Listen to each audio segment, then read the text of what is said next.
American Airlines, I say this from the bottom of my heart. I hope nothing good happens to your company. Nothing. If you work for American Airlines, you know someone who works for American Airlines, you ever knew a person that worked for American Airlines or even flew American Airlines, fuck them. I can't. If your cousin is dating someone for American Airlines, it crashes and burns. The whole thing. It's the worst. It's the worst flight organization on the planet, dude. My flight was supposed to leave at 3. They just randomly canceled it. Didn't even tell me why.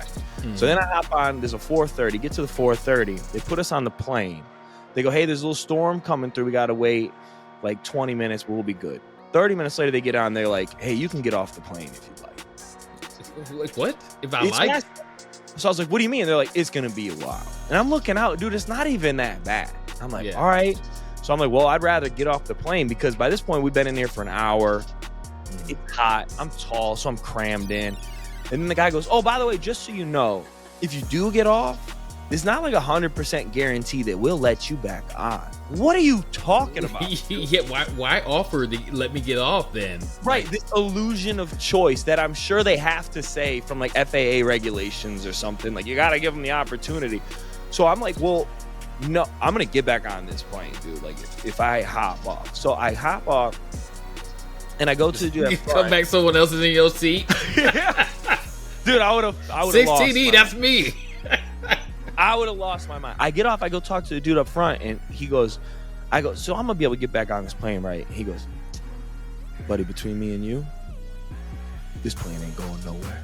So what? He said, no, bro, I've seen this time and time again. This plane ain't going nowhere. He's like, what are you trying to do? I said, I need to get to Chicago.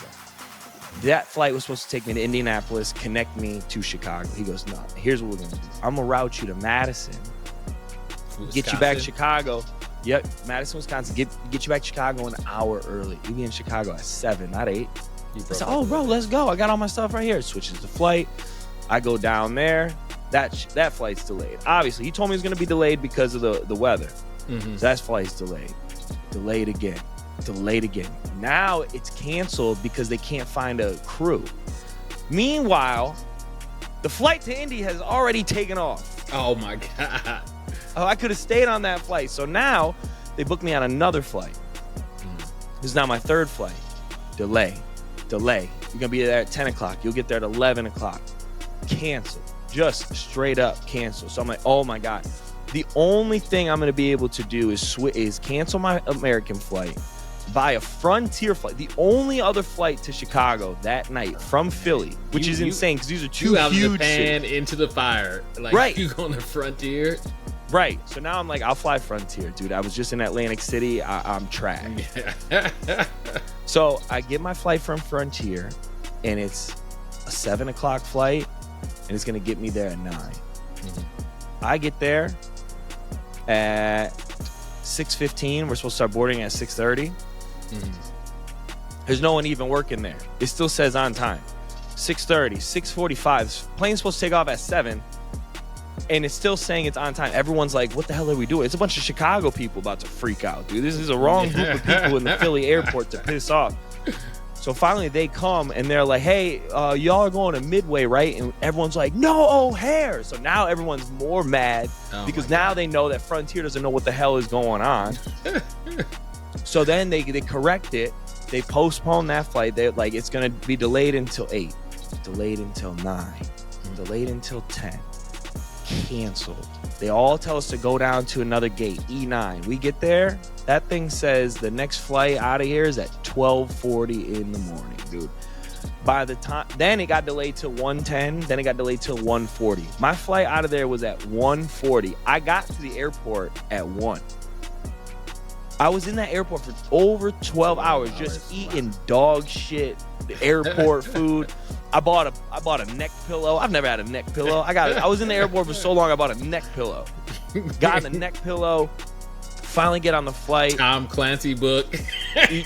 Dude, I did. I got a book called, it was something like The Art of Being Dislikable or something like that. I was like, I'm gonna need something. So yeah. So I finally got back and I landed this morning at 3 o'clock, man. I didn't get home till 4 in the morning. Yeah, oh, what a nightmare. They just ruined the whole week of like 90-some passengers, just like fuck. And they don't care. They don't give a fuck, dude. They're like, I don't care. Who would care? What the agent at the front That's desk true. who's like on their third shift and been like bitched at an like, hour. oh, yeah, exactly. They probably got a knife on them. Off too, because she had a wonky eye and she started getting mad at me, and I was like, dude, it's not my fault. You can't see. Someone bring this lady another monitor. So she can pay attention. Yeah, but you can't really like talk shit to them because they hold the fate of you making it home. They hold the whole fate, so it's just very passive aggressive. You're just like, yeah, no, it's fine. I know. Yeah, you can laugh and smile all you want, but bitch, I'm gonna freak the fuck out. Oh, dude, I hate flying. It's the worst part about my career is the travel aspect. I like being places.